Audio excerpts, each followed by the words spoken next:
Hey guys, it's your boy Patience, and I decided to come at you guys with a new one. So in this one, the idea is to take a trip over to Hurston from Corp. I'm going to do it in the most professional way possible because it's going to be dark when we get over to Lawville, and so when it gets to that point of in the day, you are going to worry about your cargo and and your ship alike, also your embodiment, because you're not going to want to crash at one of the most crucial points in your travel. Now we're probably going to be traveling from system to system, planet to planet, realm to realm, guys, and some of us spend hundreds of thousands, some of us spend millions on cargo, trading it from one place to another. There's going to be a whole lot of stuff to take into consideration, like pirates and other incidences that could hinder us from reaching our destination, even crashes within the system. Obviously, God forbid. But this will be one of an option, or one of the safety tickets for any of the cargo guys, to ensure that your cargo does get to the right point on time and in the safest way possible, guys. So I'm going to show you how I do that. I'm going to show you the best way how I think we could do that, and it would be very fun and enjoyable to see other people taking this route in the future, because at the moment I believe I'm the only one doing it. I found this route a good about 6 months ago or longer, when I was in my Aurora, and I ended up at Hurston late one time, and it was dark. I didn't know how to navigate so well, and so I used the only option left for me to take, and I believe it helped me just finally. But on the escapade, guys, looking at the view of where would this be? This would be Corp. We can take in this view and enjoy what we're seeing, and along the way I'm just going to try to explain as much as I can about my experience in the verse and things I would like to see, things that I've experienced, and things that I'd like not necessarily change, but kind of focused on. One of the things would be the Ursa. Now there were workers at CIG that took part in it would be 2016's CitizenCon, and they were in the Ursa. And what I noticed is that there was a big accident. One of the members of staff at CIG, they tried to drive their Ursa onto I think it was the Idris, and in doing so the Ursa broke down, it crashed, it exploded, and it was a very unfortunate kind of reel for fans to be watching and seeing. I think I know what the problem was, because I believe that problem still persists up to this day, and I will relate to you what the problem is with the Ursa, one of my most favorite vehicles in Star Citizen at the moment, alongside the Rock. I think what it was because the Ursa, the wheels are very they deform a lot as you go traversing through the verse on uneven terrain and coarse terrain. What happens is the chassis is receiving a lot of health point damage, simply because it begins grinding on the ground or any high point in the ground that is not being catered for from the or tended or diverted against via the wheels. This is very important, guys, because sometimes we drive at speed. So when we collide with the terrain, it is going to knock a lot of health point out of us. Not just that, but the wheels have said that they move up and down, and because where they're situated, the chassis is like kind of in the center of the wheels.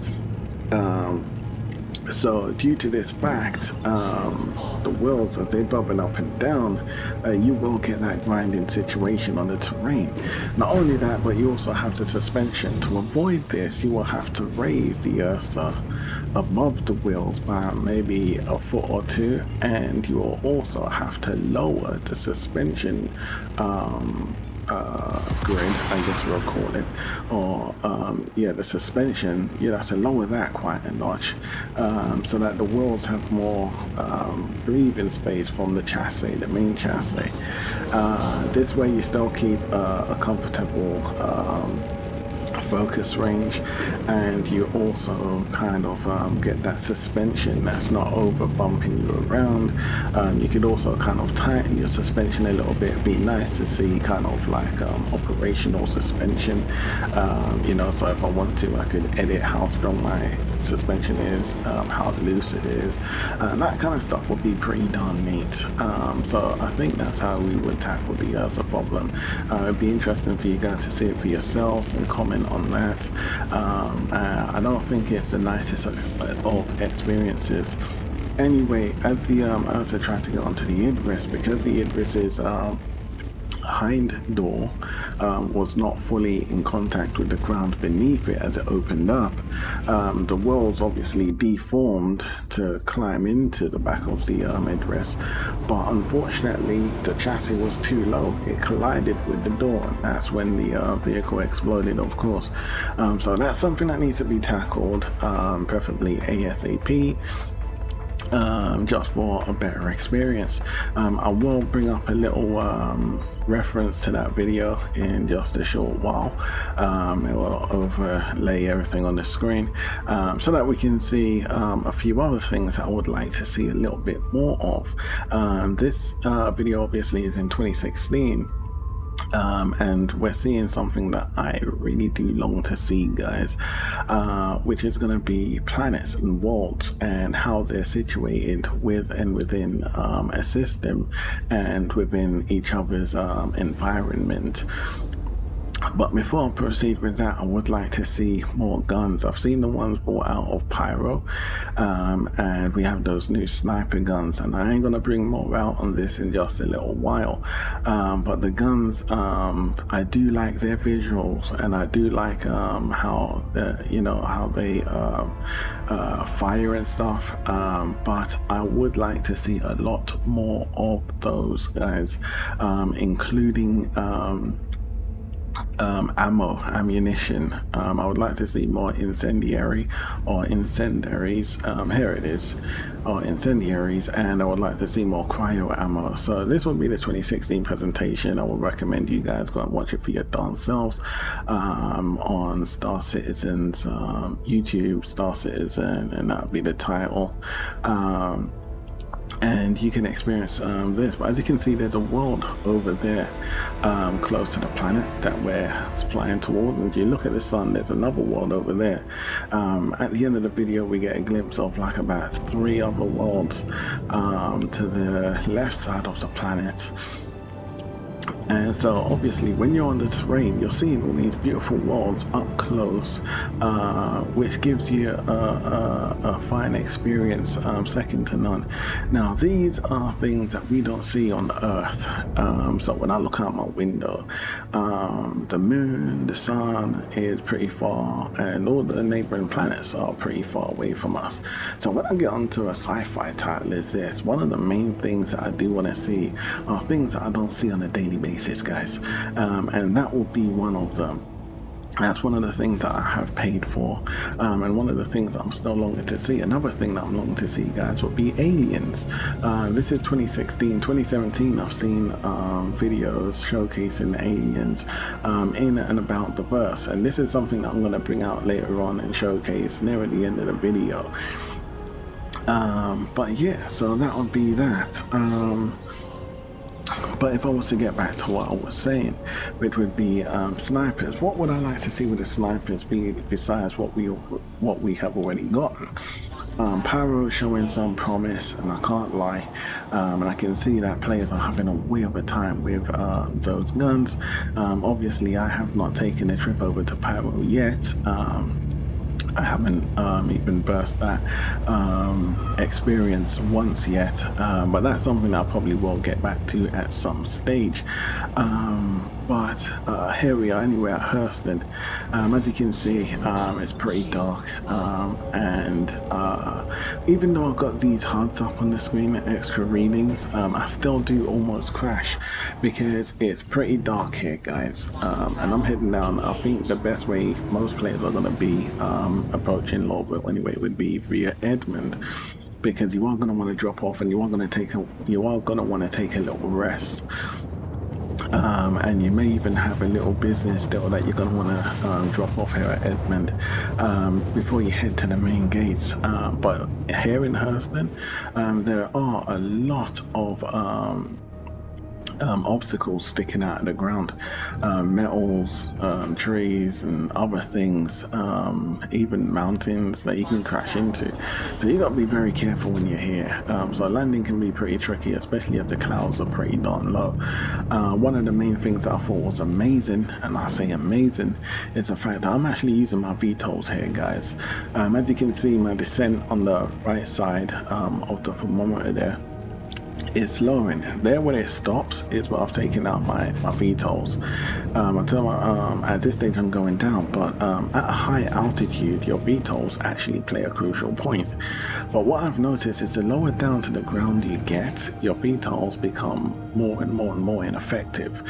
So I'm not sure if that's what CIG has intended for us, but I think that's something that might be needed to, it has to be looked into, guys. Simply because obviously they've gone with the helicopter mode, the cruise mode again, and I don't think that's a good way to go, my darn self. Obviously, if you're going to take your VTOLs out, you do want to hover, especially when you're close to the ground, because that's why you take your VTOLs out. But I'm actually using my VTOLs, which is pretty darn neat, where before when I had my VTOLs out, I would just hover. If I put my VTOLs away, inactivated them, I'll still be hovering.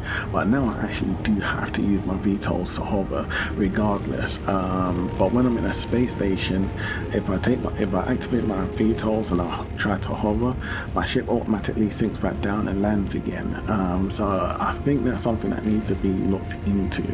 I do think that's a mechanical error. As you can see here, almost crashed. I'm relying on my eyes rather than the readout there on the right side of the screen, simply because we need better visuals of the terrain. I was kind of thinking in one of the MFDs like a kind of graphical grid, like a holographic grid, kind of like the hologram right behind me now showing the ship, something that looks like that, showing the terrain from all kind of angles, 3D kind of visual, and with that you see a visual of your ship, so you can see roughly how high you are to the ground, how low you are over, and so it will prevent you from crashing, losing your gear and your cargo, etc, etc, etc. But as you can see, I've got my VTOLs out and they're actually working for me. But yeah, so with the guns, going back to that, I would like to see more guns, better guns, even though the ones that power are pretty darn neat. And I saw they do have that cooldown situation. I like that they come with the electric stuff, that kind of Ghostbusters theme. Sorry guys, I think that was amazing. It's always a fine touch, and I can see a lot of players are having a lot of fun with that. I like the animations to the gun as well. It looks very futuristic, but I would like to see more ergonomic style weapons, you know, kind of sleek design, futuristic, quite intuitive, I was going to go with the word ingenuity, but quite ingenious designs are what I would like to see from this point onward as well, taking into consideration the creativity, but I don't want to, I wouldn't like my darn self to see the creativity go flying through the roof with all these absurd weapons. what I would like to see is stuff as well that we're quite familiar with, not too far from the present, which I think is something that's also missing from this. Sometimes when you want to kind of just kick back and feel at home, you don't really get that sense in this. You're always out in the wilderness, and it's like we've abandoned Earth, which I think is a slight downside. As you can see here though, guys, you can see all the lights beaming up at me. And it's these lights that's going to aid me into Lorville's main gate, and so they're going to guide me. This will be the best way to travel to Lorville at night time with your cargo holdings filled to the brim. But before I continue on to that, the snipers, I would like to see a lot more weapons brought in. I would like to see more incendiaries, I would like to see more cryo, and I would like to see more kind of poisonous rounds as well, kind of like radiation, etc. As well as bullet effects. You know, if I shoot someone in the leg, you're gonna feel that pain. If I shoot you in the shoulder, you're gonna feel that pain. You know, and you're also gonna react to it. I think that stuff is very important. If I shoot you in your shooting hand, you're not gonna want to shoot with that hand anymore because the pain's gonna be excruciating. And maybe you'd want to surrender. You're gonna run. You're gonna take cover. You know, you're not gonna remain in that battle stance. And you know, which is why I like cover mechanics, guys. But incendiary, taking into consideration that our you know, like science, we do want to keep that in mind as we go through our expeditions through the verse. These are things that I would personally like to see more of, which would be you know, like getting into scientific expeditions, such as researching, playing around with chemicals. As you can see, my engines are lit here, and there's no chemical reaction within the atmosphere of Hurston, so I'm quite safe there. But if I was to go to maybe Ariel, or Magda, or maybe Crusader, maybe my ship will have some sort of a chemical reaction with the energy it outputs from the engines. My guns also. So like for instance, if I was using incendiary rounds in Magda, which is a very hot world, would my gun melt as it heats up the rounds to shoot, or would the ammo be more efficient, more effective, or will they, if I was to try to use cryo ammo in a very hot place, will the cryo ammo reach its destination? Also, you got to take into consideration the atmosphere, pressures, and we got to take into consideration drag and pull. Because when we go and we read about our weapons and how efficient they are and the range that they have, where are we talking about? Are we talking about on Earth where you got 1 G of gravity? Are we talking about on other worlds that have stronger gravity and a stronger atmosphere? So you got to be thinking about more drag, more pull, more velocity. How much velocity force is going to be needed in order to have the same kind of performance as wherever, you know, that gun was tested. So these are some of the things that I would like to see a little bit more information and a little bit more kind of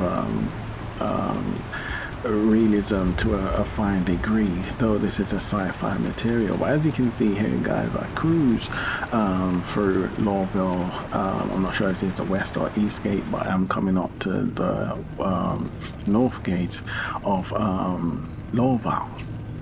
And as you can see, as this is the world of smoke, or the city of smoke, I'm using that to my advantage. So everything's lit at night time. It's easy to cruise by, and you will see it kind of, as you can see, the path ahead of me is just directing me right the way round to the main gate of Lorville, which is obviously where the landing pads are, which I thought was pretty darn amazing. So CIG, they're pretty awesome at that. They don't really give you any kind of manual scripts. They just kind of give you the title, and you kind of find your own way about the place, which is how I like it. It's less kind of gamey and more kind of simulator like. You actually learn for your own themselves rather than being spoon fed every 25 seconds, though we do have the nudges that always kind of pop up and give us hints how to do this and that, but you can also turn that junk off, which is how I like to go about things, because when I first turned my ship on and I was trying to fly and hold my hover and my ship kept sinking back down, I spent about an hour or so trying to figure out what the hell was wrong, kind of verifying my files and stuff, but it took a while for me to realize that at higher altitudes it's able to function correctly, and at lower altitudes not so great. AI is also something that I'd like to see a little bit more focus on. I don't think game developers or kind of people that build or make computer components are focusing on at the moment, at least not for gaming as such. I mean, I guess the world of AI is moving forward, and it's moving forward pretty darn fast, but I think it could move forward relatively a lot faster, simply because this is something that we've been focusing on for a very, very, very, very, very long time. Even just the other day I was watching that movie The Fly. I'll probably try and leave reference to it, and there's reference to AI in that as well. Obviously, you got movies like Terminator and others which I leave reference to, that all have reference to AI. So it's something that we're not kind of alienated from, something that we've always had our attention on, and technology has grown to that. So that's something that I believe will help catapult this title into the unknown, in a positive way, of course. For instance, I would like to see character design using strong functions of AI. How would we go about that? Starting off with statistics. I wouldn't necessarily kind of try to base it on scripts, but more like your computer has an awareness, an intelligence, and it says, it runs a statistic on an individual. It says, well, this person has this kind of personality and is more prone to a certain type of behavior. So what's its behavior going to be under a certain circumstance? Or a better way of explaining this would be like work. If you're not sleeping well and you're not living well, but your work is very tedious and demands a lot of manned muscle, as it were, or a lot of teamwork, then how proficient or efficient are you going to be when committing to everyday tasks? Are you going to be able to keep up with your team, or are you going to be underperforming?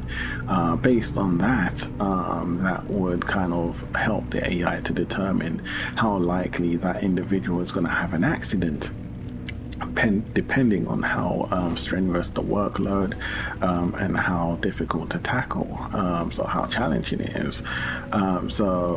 Based on that, it doesn't just say, well, this person's not living right, so he's going to have an accident. It says, well, he's likely to have an accident. This person might be on the brink of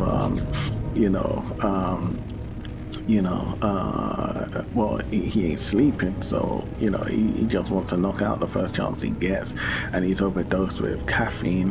The computer, your AI says, well, this person is not doing his job right.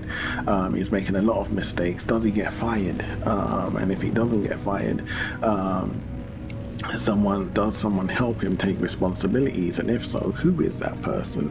Who would be nice enough to do that? It runs statistics, and it, like how we are for real, but as close to reality as possible.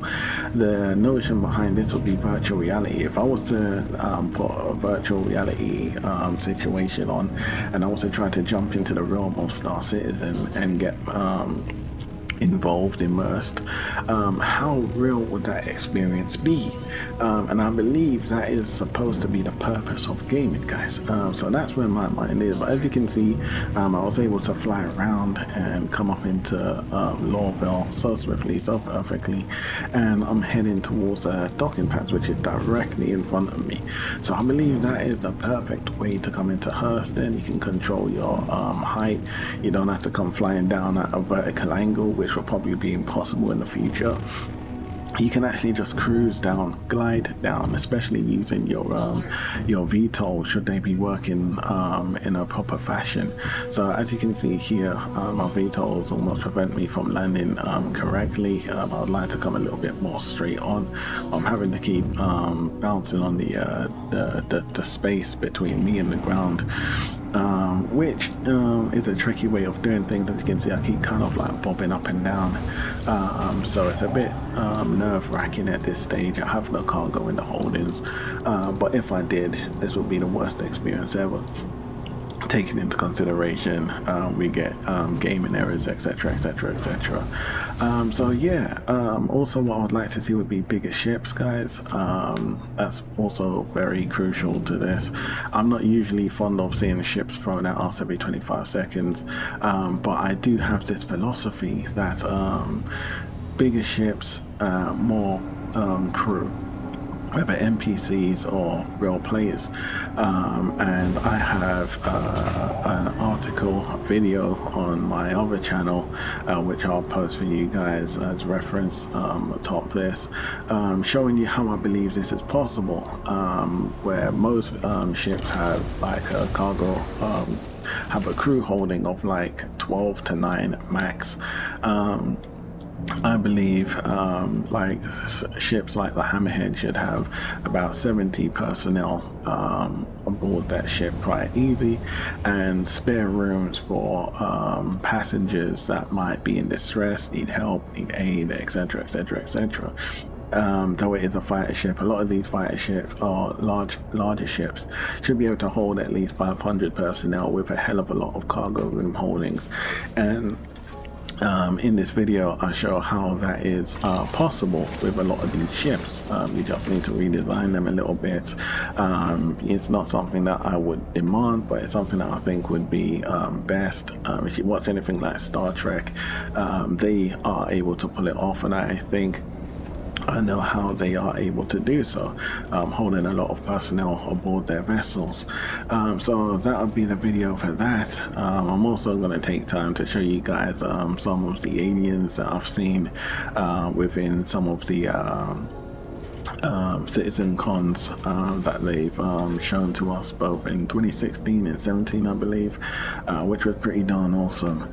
But taking that stuff into consideration, guys, I do have a blast on this title. I love testing it, I love playing it, and it's one of my favorites. That would be for darn sure. So yeah, so guns. Oh, sorry. One of the main things I am going to want to talk about at some stage, guys, would be light travel, quantum drives, inertia, and is there anything else? Physics. But anyway, guys, your boy Patience. I hope you guys like what you be season and Hurston. Yeah, that would be about it. But sorry, those other video uploads are stuff that I'm going to bring out on maybe at a later date, maybe through another playthrough, maybe I'm not sure how I'm going to do it exactly yet, but it is something that I'm planning to do. Because it is very crucial. But here's my link to the video where we can see how it'd be possible to create more room space in larger vessels, guys. Very crucial, very important, and I would love to see more ships in the future made in this way and in this fashion. So yeah, that would be about it, guys. It's your boy Patience. I hope you'd be liking what you see and what you heard. Leave your thumbs, send us likes, send us comments down below if you have any queries, guys. Over and out.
Hard work, dear boy, hard work. He would give